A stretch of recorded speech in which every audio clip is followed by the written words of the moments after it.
I seriously have to fix this. Whoa, alright, well, that's an improvement. So recently I put out a devlog where I made significant improvements to my game's background environments by adding more depth and detail. This, however, created a problematic situation as the player graphic now lagged behind by being underdeveloped and looking a little bit flat, as one particular commenter was kind enough to point out to me. You have created a problem for yourself. Now you have to make player layer not look like flat stickers. Sorry. See, that's the thing about adding more detail to a game. You add more detail to one area and you can expose a lack of detail in another. So you end up chasing your tail trying to bring everything up to the same standard. So anyways, let's correct this. What is the problem here? Well, there's no depth, no detail. And when comparing it to the new background art, it's as if the character is from a completely different game. It's just not a strong character. I mean, look at those twig legs. I actually considered deleting this and starting fresh, but I've done so much animation work that it would be a huge waste of my time. Besides, I think I can fix this. So let's deal with this muscle atrophy issue in the legs. I mean, skipping leg day is one thing, but this was ridiculous. Because I'm working in a vector format, it was pretty easy just to scale things up a little bit, but I did run into an issue with the interpolation of the animations, so I had to go through and tidy things up a little bit. So these legs are looking much better. I've given him a new stance that really gives him a lot more presence. So let's now see if I can add some depth and detail. New belt buckle, yep. The helmet pretty much needs to be redone. I'll replace these horns, add some visual imperfections, and just generally more detail and depth. It's looking a lot better, but the helmet is still missing something. I played around with a few insignia designs that I could etch into the front plate of the helmet. I do like this sharp, menacing design. It creates a nice point of visual interest. Yeah, that's looking pretty badass. To add further character and flair to the design, I added these bearskin shoulder pads. This turned out to be a pretty big job as I had to add and adjust them for every single animation. But tedious as it was well worth it. So one thing I've been wanting to do is get rid of these four-fingered Simpson-style hands and instead replace them with a full spread of 5 fingers, animating each one on a slightly different offset, giving it this kind of twiddly finger look like he's, ready for combat or something. I also came to the realization that this idle animation is a bit twitchy and weak, so I replaced it with a much more confident animation, which more accurately reflects the character's demeanor and personality. An idle animation is also one of the most prominent animations in a game. It gets a lot of screen time, so it's important to get it right. It's still lacking something. It needs some kind of a visual hook to tie it all together, and I think I know what. I needed a more powerful warrior beard, and what better place to look than Google Images? And yeah, I think I found what I'm after. Now that is a beard. Imagine walking around the streets with that thing.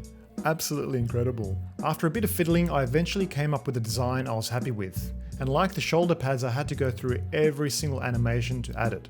But it's cool because this ability to rotate created an opportunity to add more fluidity to the animations. Look at that, a beard fit for a Viking. A quick in-engine check to make sure we're on the right track, and it's pretty funny to see it jump between the new and the old animations like this. So let's now address the elephant in the room, shall we? Where are the eyes? Having no eyes for any of the characters was a stylistic choice made during the early phases of development. However, since then the game has evolved. It now has a story and needs some relatability in the protagonist. Fellow game dev and YouTuber Pixel Pete did well to point this out to me in my last devlog. He explained that removing the eyes takes away a bit of the humanity, which is very true, and while it's fine for enemies, for the protagonist it's a different situation and it might take away from the character's strength, relatability, presence, and general likability. I had a lot to think about, and anytime I have big decisions to make, I like to disappear into nature and think and plan carefully. I found myself a nice little secluded canopy, set down a leaf chair and got to work thinking through the implication of adding eyes. You see, this was not a trivial decision. I have a lot of animations that would all need updating, title art, box art. It's a big job, but I had made my decision. I got to work mocking up different eye styles, Eyes can be tricky as they can have a huge impact on perceived personality.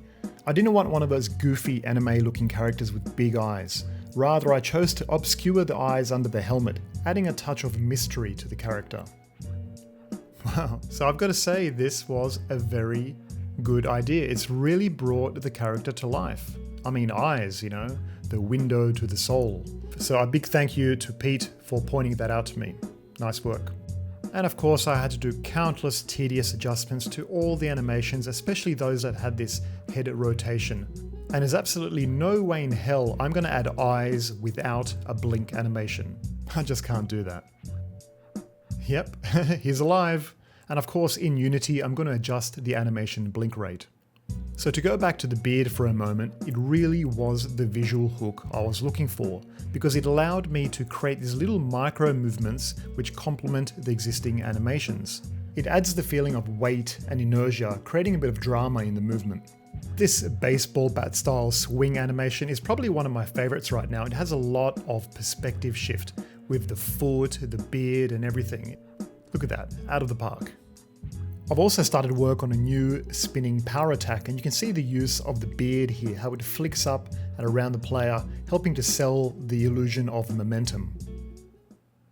You know, these kind of games, the player spends so much time looking at the character on screen that it's important that it's up to a particular quality standard. If it looks like rubbish, then it will influence the perception of the entire project. It's a bit like having a great car with a horrible paint job. The fact that it's a great car is overlooked by passers-by. Time to export my sprite sheets. And what I like to do, I like to add a little subtle stroke using a linear burn. Just helps it pop a little bit. Time for a before and after. Ugh, that old guy. Oh, alright. Now he's definitely got that badass look that I initially wanted him to have. I'm really happy with that. And you can see that subtle blink animation just firing off at random intervals. And I'll keep it real with you guys, this was a very time-consuming update, but I cannot express how happy I am with the outcome. It's really brought the player and the background into harmony. Then suddenly I had a familiar voice creeping into my head. Oh, now you have to make enemy layer not look like flat stickers. My enemy art. Damn. I completely forgot that all my enemy art is based on that old, flat, eyeless style. Very rarely can you make a change in a game and not have it impact something else. One thing always leads to another. And just like that, I was back on the hamster wheel, grinding out some more art and animations. I took this opportunity to really rebirth my enemies, giving them a ferocious, barbaric look with red glowing eyes, which actually fit into the storyline.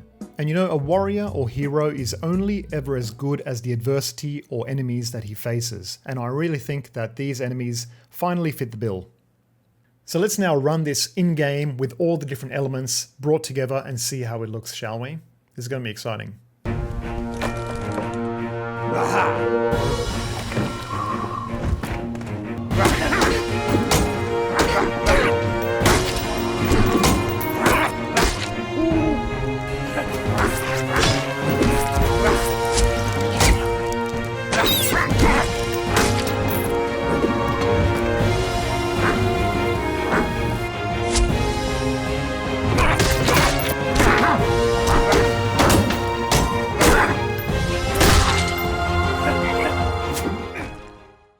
So this update is a bit of a breakthrough in my opinion. It's really brought the game up to a higher visual standard. You know, that player was really letting it down, and it feels a lot more polished, a lot more premium, and ultimately a lot more marketable, let's say.